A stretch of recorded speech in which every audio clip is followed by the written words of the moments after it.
Africa is grappling with a banging headache, which is becoming a major cause of concern to local and international watchers. The headache is the wave of military coups within the continent. The latest is the military takeover of the leadership of Gabon, which was announced in the early hours of the day. Ousted President Ali Bongo is reportedly under house arrest, calling for help. We have details in this report. Gabonais est garant de la protection des institutions. Africa woke up today with another shocking news of yet again a coup in Gabon. President Ali Bongo had been announced the winner of the country's just concluded presidential election on Saturday. That announcement was to authenticate his third term in office after 14 years of long-running leadership.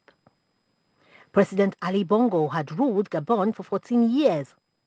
He took over from his father, who had ruled for 42 years, bringing the leadership of the Bongos in Gabon to over half a century. But in what looks like a final speed breaker, the military announced in the early hours of today a takeover. The coupists say their leadership starts now. Peuple gabonais est garant de la protection des institutions. Avons décidé de défendre la paix en mettant fin au régime en place. À cet effet, les élections générales du 26 août 2023 ainsi que les résultats tronqués sont annulés. Les frontières sont fermées jusqu'à nouvel ordre. Toutes les institutions de la République sont dissoutes. The announcement of Gabon's presidential election result on Saturday was rejected by civil society groups, which described it as completely fraudulent. Already, citizens of the Central African nation have taken to the streets in support of the military coup. Some say the nation must have fresh breath of democratic transition, not family leadership. Meanwhile, Gabon's ousted leader, Ali Bongo Odimba, reportedly under house arrest, is calling for help. Tell them to make noise, For the people here have arrested me and my family. My son is somewhere, my wife is in another place, and I'm at the residence. Right now, I'm at the residence and nothing is happening.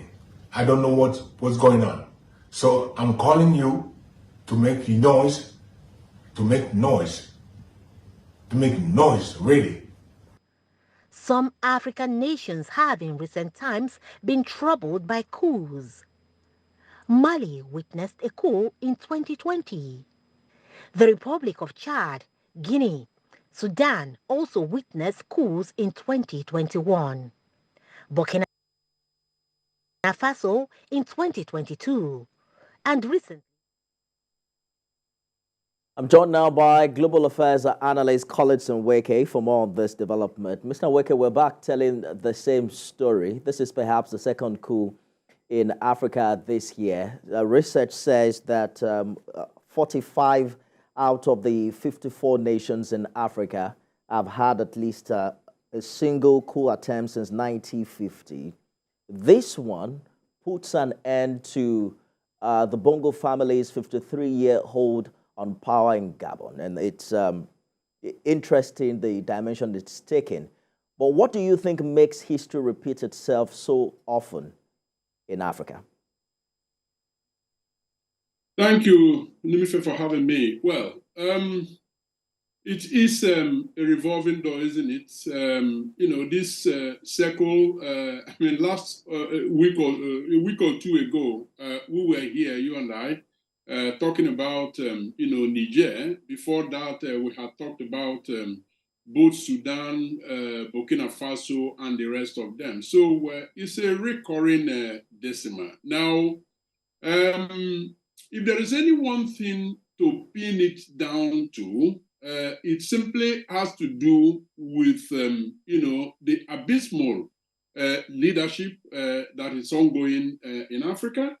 If you want to break it down, you can also point to the persistent presence of, those that were the colonial masters who, post-independent, were meant to have left Africa, but never quite left Africa because their unseen hands continue to wreak havoc. But of course, I think it would be short-sighted to actually heap the blame on the imperialist activities in Africa, but more to, the blame has to rest on the doorstep of the leadership that Africa, has been cursed with. Pardon my language, but this is, it's difficult to hold all of this within.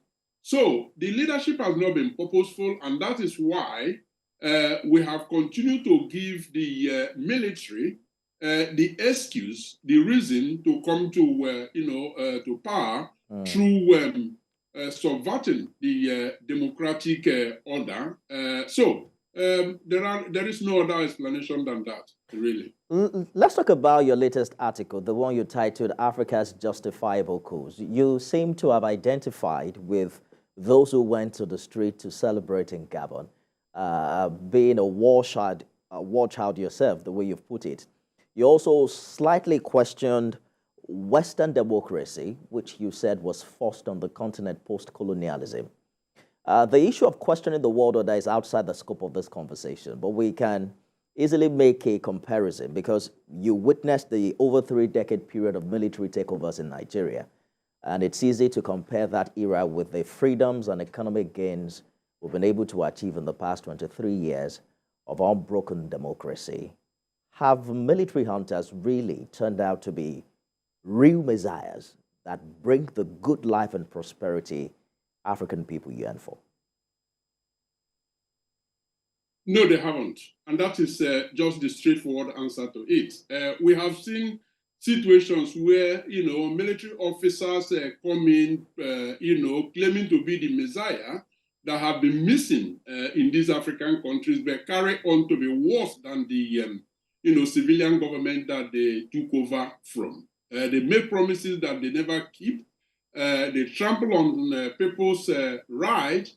Human rights is, nowhere to be found, and all of that. So the coup, forceful takeover of power with the barrel of the gun continues to be an aberration. And so there cannot be any justification for that because there are other means of, seizing power. Yes, they are ineffective and ineffectual in Africa because look at what happened with the Bongo family, third term, where people were brutalized and so on and so forth. So you see, in the case of Nigeria, like you rightly mentioned, from birth, I was barely 6 months old when, the first coup took place in Nigeria in 1966. And since then, up to my mid-30s, it was, the military that held sway in Nigeria. Now, from 1999, Nigeria doesn't have a perfect democracy. As a matter of fact, Nigeria is still battling with what could actually be considered as teething problems as far as nurturing its democracy is. But at least people's rights, are still there to be protected, and they are being protected, as opposed to military government. So it requires some patience, but you see that patience has run out because young people can simply not have it anymore. And that is why, even though we, those on the side of the divide where I am, which continues to consider military coup as aberration, also see reasons for some of these, coups taking place as if they are now being forced to surrender since they are not ready to institute the change that will make a change to people's lives. I understand we have to let you go now, but just quickly, what is it with former French colonies in Africa and coup d'etats? This is the 8th former French colony that will be experiencing a coup d'etat in the past 3 years. I understand that Togo and Gabon joined the Commonwealth last year. I think Cameroon as well, becoming one of its few members not to have been a British colony. What do you think is the relationship here?